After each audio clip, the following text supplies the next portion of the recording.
Welcome back to another episode of the Supercar Killer M3 presented by Turn 14 Distribution.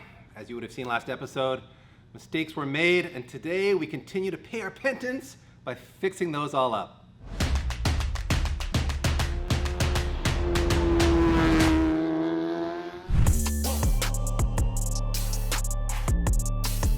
Overnight parts from Japan, everybody, or maybe California. I'm not sure where these came from, probably California, but thank you Envy Auto and Red Hill Toyota for sourcing these seals for us so quickly. We do appreciate the help. And these of course are, I think, our cam seals, and this is our crank seal, but we are still waiting on that O-ring for that oil pressure relief valve.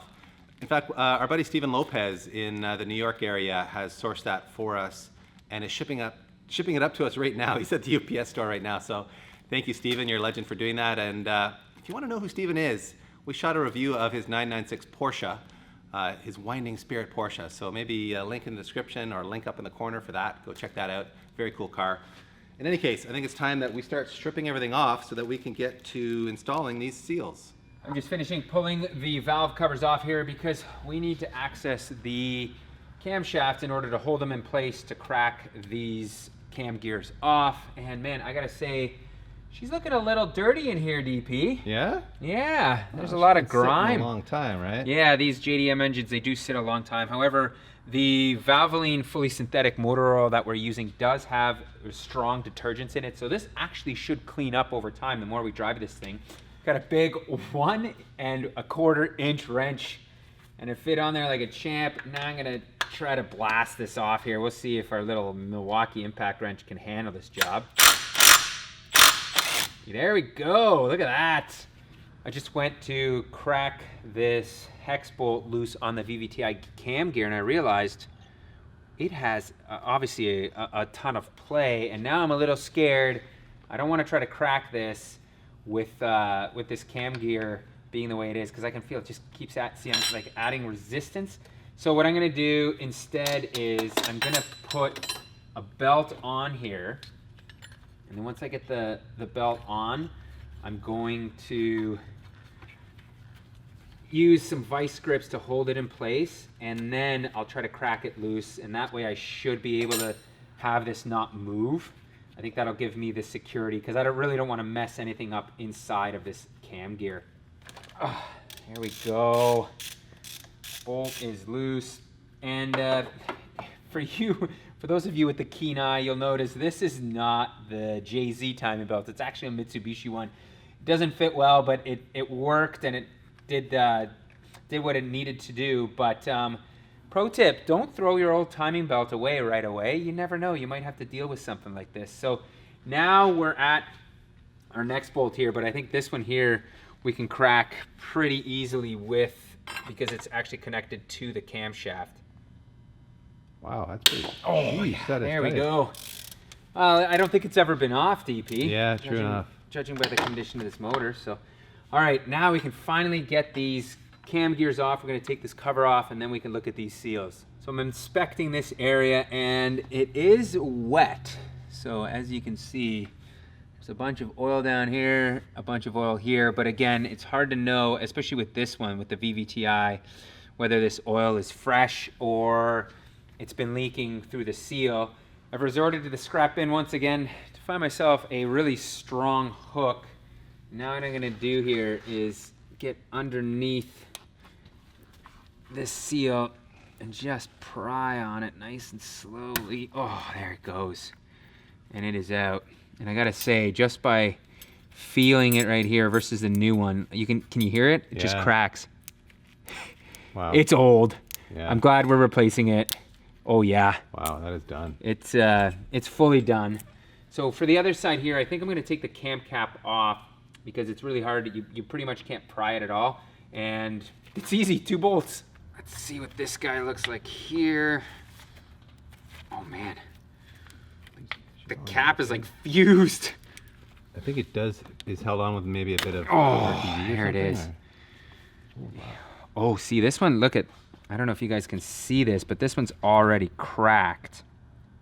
So this one was leaking for sure. You can see around the corners, but as soon as I push on this, it just immediately breaks. Got my new Toyota camshaft seal here, and according to the manual, you're supposed to lube it up, the inside of it, with some multi-purpose grease. So of course we're using some of our favorite from Valvoline. It's got that, what is that rating, DP? I think it's NLGI number 2. Very, very important. Yeah, that's what the service manual says you That's got to right. use. So we're doing it. Ooh, man, that went on nice and smooth. Ooh, feels good to have a new seal like that in there. There we are. Look at that. So I'm gonna throw the cam cap cover on here and move on to the next one. And this side here, I am just lightly tapping in until I hear it bottom out, and I think it just did right there. So, bam. There you have it. We have 2 brand new camshaft seals, so it's time to put this all back together.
We just ended up pulling out the crankshaft seal, and judging by the condition of it, it was not our leak because it's still pretty soft and feels rubber-like, more like the new one. And there you have it.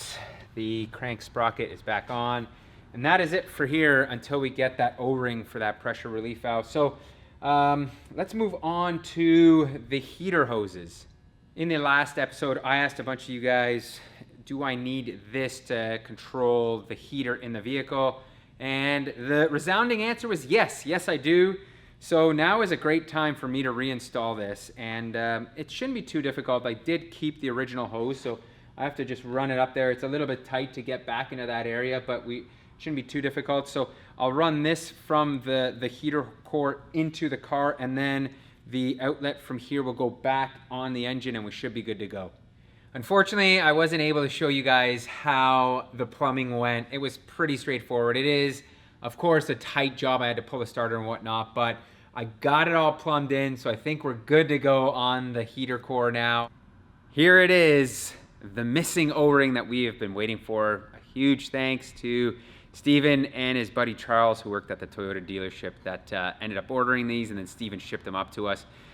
I don't want to diss UPS, but man, you guys don't want to know what this cost us. No, they want to know, Pete. They want to know. Well, let's just say overnight. I don't even. Was it overnight DP? It was air air shipping. It was, ship, I think, yeah. like 2-day. Yeah. Was $90 US.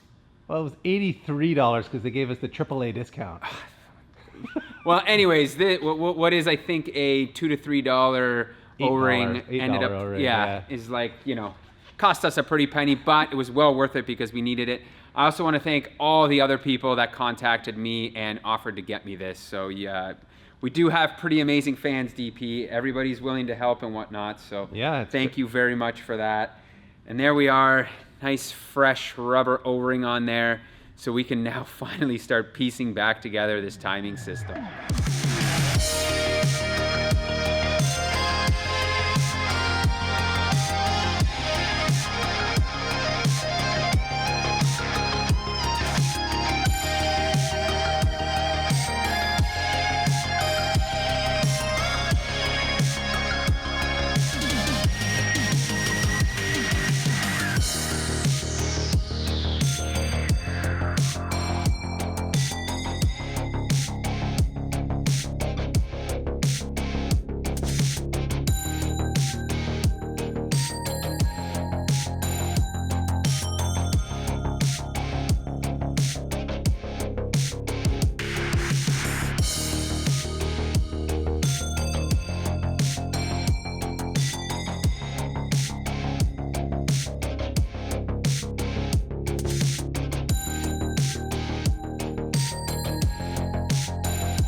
that job has proven that today is just not my day for working on this vehicle.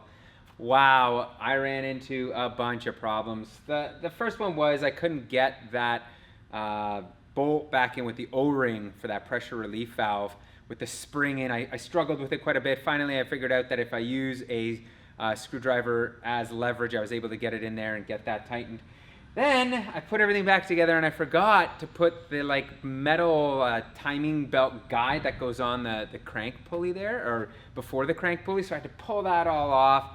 Anyways, I don't want to complain to you guys. I screwed up a bunch of times, and what was supposed to be probably, I don't know, maybe an hour and a half job turned into 3 hours. So don't be like me. Organize your stuff. Don't do like what we did where we took a break for a couple days and came back to it, because as always, I always forget things. So nevertheless, everything is back together, and the one thing I didn't do the last episode is boost leak this to pressure test it and see where we're at, because we had used a bunch of JB Weld on the back side of that manifold.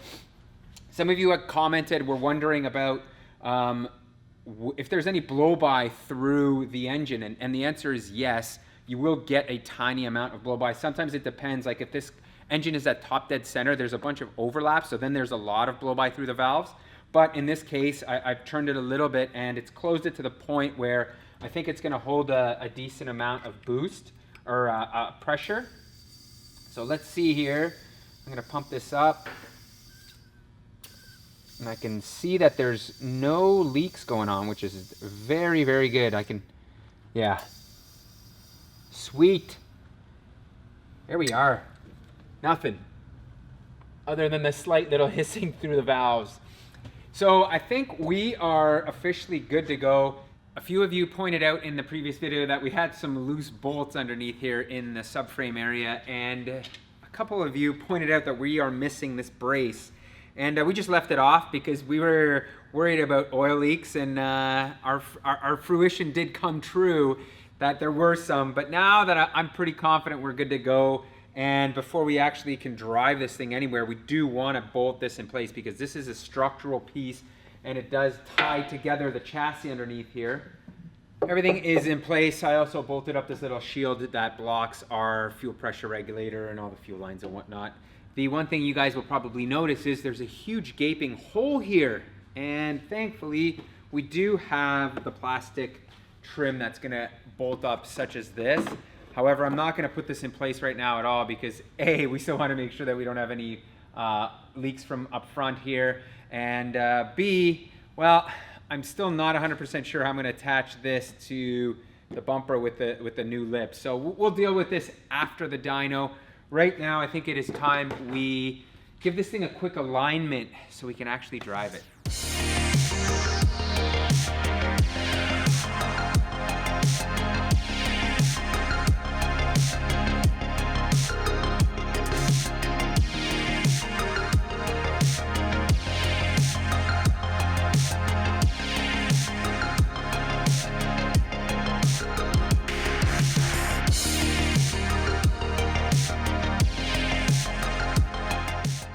Because we don't want to make another trip to the dyno, we want to go back just one more time. We've decided to make a quick upgrade to the fuel pump. This is the Walbro 525 liter per hour Hellcat pump. It's actually made by, is it Thai Automotive, I think? Thai Automotive? Yeah. This is a very high performance pump. Obviously, a Hellcat is a very powerful car, so it needed a big pump for it. And we had a look at it online. I thought, you know what, this might fit into this BMW housing. So Pete's had a quick look, and he's optimistic. So as you guys will recall from our original fuel system build out, we used this AEM 340 liter per hour pump. And since then, partly because of a lot of your comments about, oh, you guys are gonna run out of pump, we did a bunch more research on it. And actually, Real Street Performance has a very good in-tank pump comparison on their website, which I spent some time looking at. And based on the numbers they have in that story, we're thinking we will run out a pump around 600 to 650 wheel horsepower, assuming we're running sort of like, you know, high 20, maybe 30 PSI at the outer edges. This pump is rated to like 1,000 horsepower at 40 PSI, which is what we're set to. But as you add boost pressure, you're you're adding fuel pressure. So we are going to run out of pump, I think around maybe 650 optimistically. This pump, however, is not going to run out of fuel until more like 900 wheel horsepower. And that's more than we ever are going to make with this setup. I'd be shocked if we make anywhere near that. So we were just concerned that we'd end up at the dyno, we'd run out of pump, and then we'd have to come back here, upgrade the pump, make another trip to the dyno.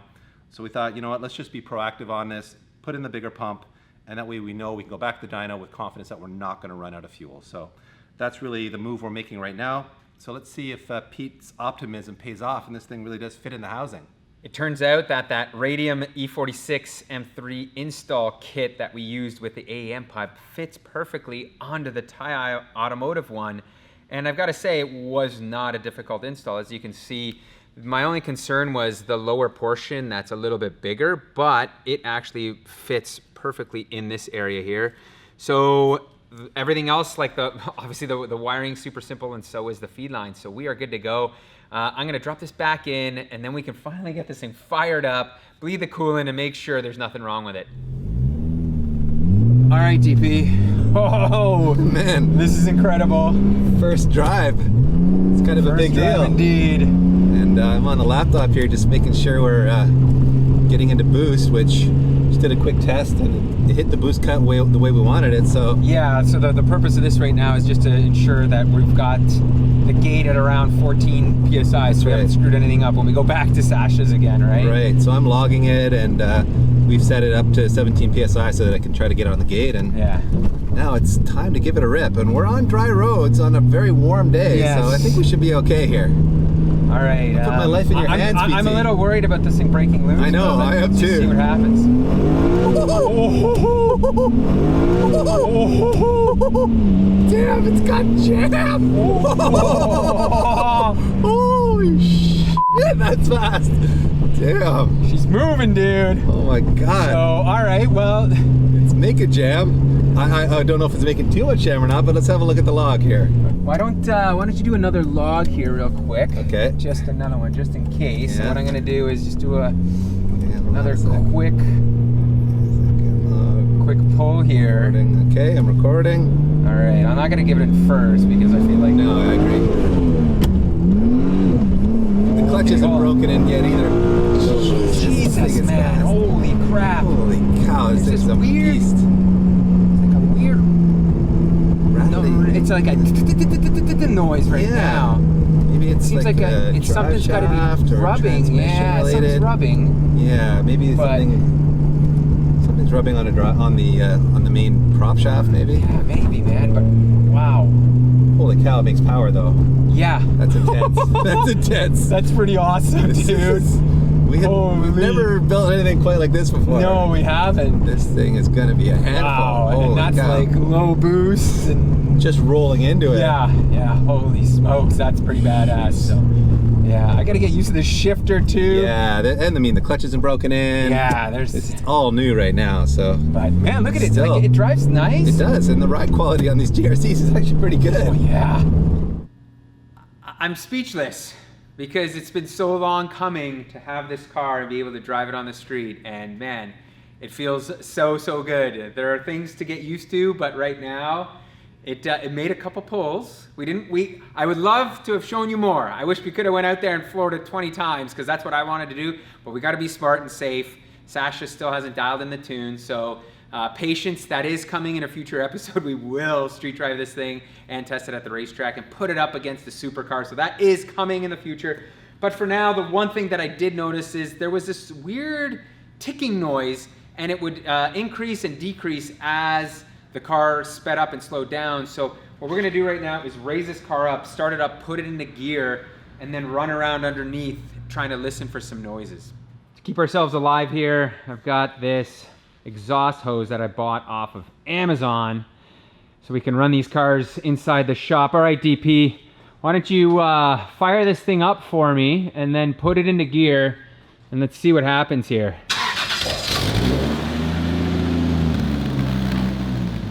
Woo! Got a bit of a smoker coming out of there. Yep. All right.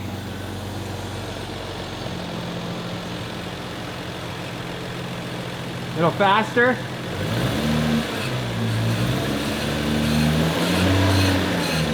Go to like 4th gear.